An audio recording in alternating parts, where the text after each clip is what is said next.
ಎಲ್ಲರಿಗೂ ನಮಸ್ಕಾರ. ನಾನು ನಿಮ್ಮ ಪ್ರೊಫೆಸರ್ ಪ್ರಿಯಾಂಕಾ ಕುಲಕರ್ಣಿ. ನಿಮಗೆಲ್ಲ ತಿಳಿದಿರುವ ಹಾಗೆ ನಾವು ಬಿಸ್ನೆಸ್ ಫಿನಾನ್ಸ್ ಅಥವಾ ಫಿನಾನ್ಷಿಯಲ್ ಮ್ಯಾನೇಜ್ಮೆಂಟಿನ ಡಿವಿಡೆಂಡ್ ಡಿಸಿಷನ್ಸ್ ಥೇರೀಸ್ ಅನ್ನ ಡಿಸ್ಕಸ್ ಮಾಡ್ತಾ ಇದ್ದೇವೆ. ಅದರಲ್ಲಿ ಎರಡು theories approach and Walter model already ನಾವು ಕವರ್ ಮಾಡಿದ್ದೇವೆ. ಇದರಲ್ಲಿ ಮೂರನೆಯ ಥೇರಿಯಾದ ಗಾರ್ಡನ್ ಮಾಡೆಲ್ ಅನ್ನು ನಾವು ಇವತ್ತು ಡಿಸ್ಕಸ್ ಮಾಡಲಿದ್ದೇವೆ. ನೋಡಿ, ಗಾರ್ಡನ್ ಮಾಡೆಲ್ ಅಲ್ಲಿ ಕೂಡ ನಾವು ಅಸಂಪ್ಷನ್ಸ್ ನ ಡಿಸ್ಕಸ್ ಮಾಡಲಿದ್ದೇವೆ. ಇದೊಂದು ಫಾರ್ಮುಲಾ ನಾವು ಡಿಸ್ಕಸ್ ಮಾಡಲಿದ್ದೇವೆ. ಸಿ ಹಿಯರ್, ಗಾರ್ಡನ್ ಮಾಡೆಲ್ ಪ್ರಕಾರ the dividend decision of a firm affects its value and market value of a share is equal to the present value of its expected future dividends. ಇದರ ಅರ್ಥ ಏನು? ಇದು relevance theory ಅಂತ ಅರ್ಥ ಆಯಿತು. Why? Because why it is called as relevance theory?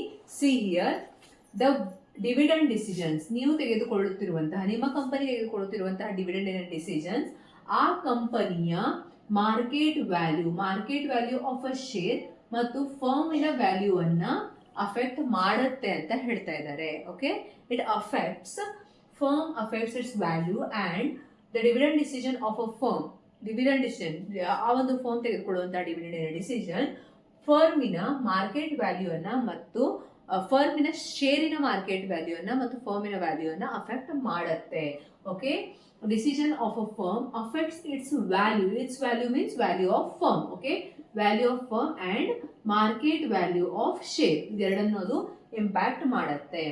Is ಎಷ್ಟರ ಮಟ್ಟಿಗೆ impact ಮಾಡುತ್ತೆ? Is equal to the present value of its expected future dividends. For example, future ಅಲ್ಲಿ 10 rupees ನಾವು ಡಿವಿಡೆಂಡ್ ನ ಎಕ್ಸ್ಪೆಕ್ಟ್ ಮಾಡ್ತಾ ಇದ್ರೆ, what is the present value of that 10 rupees ಅಂದ್ರೆ ಏನ್ ಹೇಳಿ? ಇವತ್ತಿನ 10 ರೂಪಾಯಿಯ ಬೆಲೆ ಮುಂದೆ 1 ವರ್ಷ ಆದ್ಮೇಲೆ 10 ರೂಪಾಯಿಯ ಬೆಲೆ ಸೇಮ್ ಇರೋದಿಲ್ಲ. What is the meaning of that?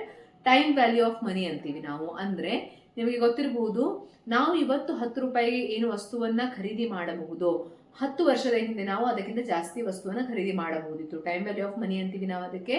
Okay, so here what happens?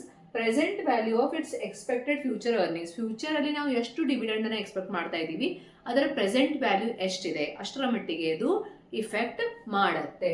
So the dividend decision of a firm affects, first ನೀವು ನೆನಪಿಟ್ಕೊಳ್ಬೇಕು, it affects firm's value and market value of a share. Affect ಮಾಡುತ್ತೆ. Relevance theory ಇದೆ. ಎಷ್ಟರ ಮಟ್ಟಿಗೆ affect ಮಾಡುತ್ತೆ?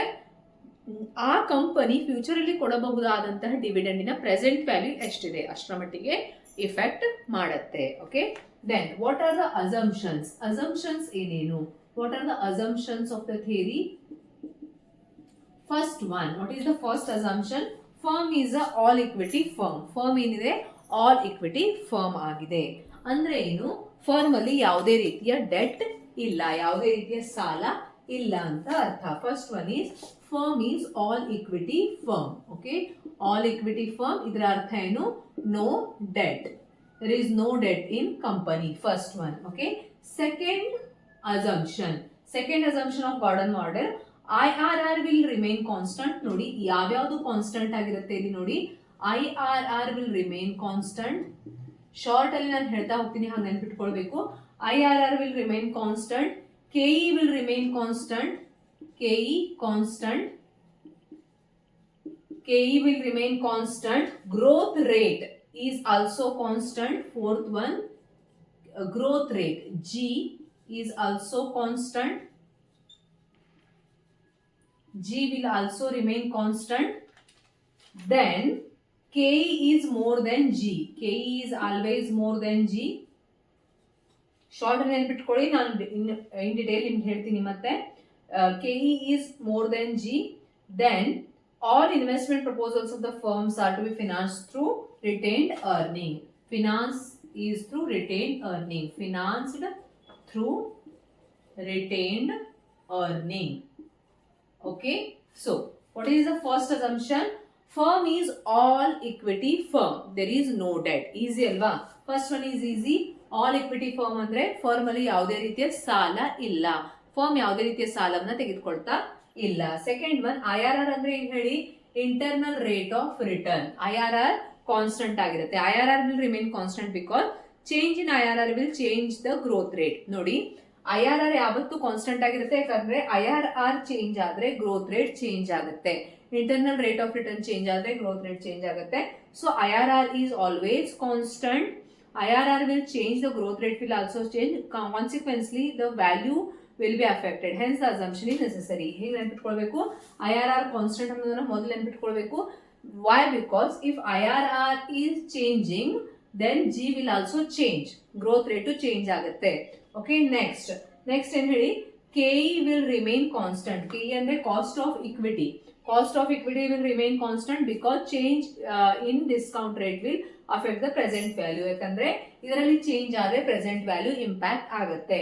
Then retain ratio B once decided upon its constant. ಇಲ್ಲಿ ಒಂದು miss ಆಗಿದೆ, ಒಂದು ಪಾಯಿಂಟ್ ಮಿಸ್ ಆಯಿತು. Fourth one, B is also once decided it will remain constant. B if decided once remains constant. ನೋಡಿ ಏನಿಲ್ಲ, ಎಲ್ಲಾನು ಕಾನ್ಸ್ಟೆಂಟ್ ಆಗಿರುತ್ತೆ ಅಂತ ನೆನಪಿಟ್ಕೊಳ್ಬೇಕು. ಈ ಫಾರ್ಮುಲಾದಲ್ಲಿ ಇದೆಲ್ಲರನ್ನೂ ಎಕ್ಸ್ಪ್ಲೇನ್ ಮಾಡ್ತೀನಿ ನಿಮಗೆ. B will remain constant once decided. Okay, B means what? Retention ratio. B ಅಂದ್ರೆ ಏನು? ರಿಟೆನ್ಷನ್ ರೇಷಿಯೋ ಅಂತೀವಿ ನಾವು. Retention ratio will also remain constant. B ಅಂದ್ರೆ ಏನು? Retention ratio. Okay, B is retention ratio. If it is decided once, it will remain constant. Then next one is what? Fifth one, G will remain constant. KE is more than G ಅಂದ್ರೆ cost of equity ಯಾವತ್ತಿಗೂ growth rate ಗಿಂತ ಜಾಸ್ತಿ ಆಗಿರುತ್ತೆ. Seventh one is what? Financed through retained earning. ಕಂಪನಿಯ ಎಲ್ಲ ಪ್ರಾಜೆಕ್ಟ್ಗಳನ್ನ all projects of the company are financed through retained earnings. Understood? So we will discuss about this formula and again we'll revise this particular assumptions. Okay, first one ನೋಡಿ, ಇಲ್ಲಿ ನಾನು P is equal to E in bracket 1 minus B divided by KE minus BY ಅಂತ ಬರ್ತೀನಿ. ಅಂದ್ರೆ present value of equity share ಅನ್ನ calculate ಮಾಡೋದಕ್ಕೆ garden ಅವರು ಕೊಟ್ಟಿರುವಂತಹ ಫಾರ್ಮುಲಾ ಏನು? E is equal to E in bracket 1 minus B divided by KE minus BY, or ಇದನ್ನೇ ನಾವು D divided by KE minus G ಅಂತಾನು ಬರೀಬಹುದು. ಇಲ್ಲಿ ನೋಡಿ, P ಅಂದ್ರೆ ಏನು? Price per share. ಒಂದು ಶೇರಿನ ಬೆಲೆ ಎಷ್ಟು ಅನ್ನೋದು ಡಿವಿಡೆಂಡ್ ಡಿಸಿಷನ್ ಇಂದ ಇಂಪ್ಯಾಕ್ಟ್ ಆಗ್ತಾ ಇದೆ ಅಂತ ಹೇಳಿದ್ದೀನಿ ನಾನು ನಿಮಗೆ. P is equal to price per share. Then E is equal to earnings per share. ಇದರಲ್ಲಿ P is equal to price per share, E is equal to earnings per share. Okay. Then B is equal to retention ratio. ಅಲ್ಲಿ ನಾನು ನಿಮ್ಗೆ ಹೇಳಿದೆ, retention ratio ಅಂದ್ರೆ profit ಅಲ್ಲಿ ಎಷ್ಟನ್ನು ನಾವು retain ಮಾಡ್ಕೊಳ್ತಾ ಇದ್ದೀವಿ, retention ratio. Then next one is what? KE means cost of equity. You know that KE means cost of equity. B means what? Retention ratio. Okay. These all are given in the formula. ಇದನ್ನೇ ನಾವು ಯಾವ ರೀತಿ ಬರೀಬಹುದು? D divided by KE minus G. D ಅಂದ್ರೆ ಏನು? Dividend. And KE means what? Cost of equity. G means what? Growth rate. ಈ ರೀತಿ ನಾವು calculate ಮಾಡಬಹುದು. ಪ್ರೈಸ್ ಪರ್ ಶೇರ್ ನಾವು ಈ ರೀತಿ ಕ್ಯಾಲ್ಕುಲೇಟ್ ಮಾಡ್ತೀವಿ ಆಸ್ ಪರ್ ಗಾರ್ಡನ್ ಮಾಡೆಲ್. ಅರ್ಥ ಆಯ್ತಾ? ಇಲ್ಲಿ ನೀವು ನೆನ್ಪಿಟ್ಕೊಳ್ಬೇಕಾಗಿರೋದೇನು? This particular formula. ನಿಮಗೆ ಯಾವುದೇ ರೀತಿಯ ಕ್ಯಾಲ್ಕುಲೇಷನ್ಸ್ ನ ಕೊಡೋದಿಲ್ಲ ಜಾಸ್ತಿ. ನೆಟ್ ಸೆಟ್ ಎಕ್ಸಾಮ್ಸ್ ಅಲ್ಲಿ ಕ್ಯಾಲ್ಕುಲೇಷನ್ಸ್ ಕೊಡೋದು ತುಂಬಾ ಕಡಿಮೆ. ಇದೊಂದು formula D divided by KE minus G or P is equal to E in bracket 1 minus B divided by KE minus BY. ಇದನ್ನು ನೀವು ನೆನಪಿಟ್ಕೊಳ್ಬೇಕು. ಅದರೊಂದಿಗೆ ಅಸಂಪ್ಷನ್ಸ್ ಅನ್ನ ನೆನಪಿಟ್ಕೊಳ್ಬೇಕು. What are the assumptions? All equity firm ಅಂದ್ರೆ ಫರ್ಮ್ ಅಲ್ಲಿ ಯಾವುದೇ ರೀತಿ debt ಇಲ್ಲ.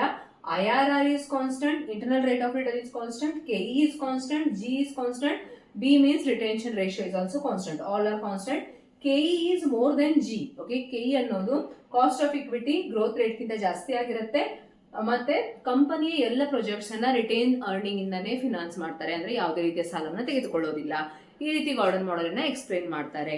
ನಿಮಗೆ ಅರ್ಥ ಆಗಿದೆ ಅನ್ಕೊಂತೀನಿ. ಮುಂದಿನ ತರಗತಿಯಲ್ಲಿ ನಾವು ಫಿನಾನ್ಷಿಯಲ್ ಮ್ಯಾನೇಜ್ಮೆಂಟಿನ ಇನ್ನೊಂದು ಇಂಪಾರ್ಟೆಂಟ್ ಟಾಪಿಕ್ ಅನ್ನ ಡಿಸ್ಕಸ್ ಮಾಡಿ ಫಿನಾನ್ಷಿಯಲ್ ಮ್ಯಾನೇಜ್ಮೆಂಟ್ ಅಥವಾ ಬಿಸ್ನೆಸ್ ಫಿನಾನ್ಸ್ ಚಾಪ್ಟರ್ ನ ಕ್ಲೋಸ್ ಮಾಡ್ತಾ ಇದ್ದೀವಿ. ನಾನು ನಿಮಗೆ ಹೇಳಲು ಬಯಸೋದು ಏನಂದ್ರೆ, ಇಲ್ಲಿ ನಾನು ಡಿಸ್ಕಸ್ ಮಾಡ್ತಾ ಇರೋಷ್ಟೇ ಟಾಪಿಕ್ ಅನ್ನ ನೀವು ಓದೋದು ಅಲ್ಲ, ನಾನು ನಿಮಗೆ ಯಾವ ರೀತಿ ಕಾನ್ಸೆಪ್ಟ್ಸ್ ಅನ್ನ ಬಿಡಿ ಬಿಡಿಯಾಗಿ ಓದಬೇಕು, ಈಸಿಯಾಗಿ ತಿಳ್ಕೊಳ್ಬೇಕು ಅನ್ನೋದಕ್ಕೆ ವಿಡಿಯೋಸ್ ಮಾಡ್ತಾ ಇದ್ದೀನಿ. ಯಾಕಂದ್ರೆ ನೆಟ್ ಸೆಟ್ಟಿನ ಸಿಲೆಬಸ್ ತುಂಬಾ ವಾಸ್ಟ್ ಆಗಿದೆ. ಎಲ್ಲವನ್ನೂ ಯೂಟ್ಯೂಬ್ ವಿಡಿಯೋಸ್ ಅಲ್ಲಿ ಹೇಳ್ಕೊಡೋದು ತುಂಬಾ ಕಷ್ಟ. ನಾನು ನಿಮಗೆ ಹೆಲ್ಪ್ ಆಗಲಿ ಅಂತ ಇದು ಫ್ರೀ ಅಲ್ಲಿ ನಾನು ನಿಮಗೆ ವಿಡಿಯೋಸ್ ಅನ್ನ ಹಾಕ್ತಾ ಇದ್ದೀನಿ. ಬಟ್ ನೀವೇನ್ ಮಾಡಬೇಕು ಹೇಳಿ, ನೀವು ಇದೇ ರೀತಿ ಎಲ್ಲ ಟಾಪಿಕ್ಸ್ ಅನ್ನ ಸಿಲೆಬಸ್ ವೈಸ್ ಬುಕ್ ತರಿಸ್ಕೊಂಡು ಓದಿ ನಿಮ್ಮ ಓನ್ ನೋಟ್ಸ್ ಅನ್ನ ಮಾಡ್ಕೊಳ್ಬೇಕು. ಅರ್ಥ ಆಯ್ತಾ? ಮುಂದಿನ ತರಗತಿಯಲ್ಲಿ ನಾವು ಮತ್ತೊಂದು ಇಂಪಾರ್ಟೆಂಟ್ ಕಾನ್ಸೆಪ್ಟ್ ಒಂದಿಗೆ ಭೇಟಿಯಾಗೋಣ. ಧನ್ಯವಾದಗಳು.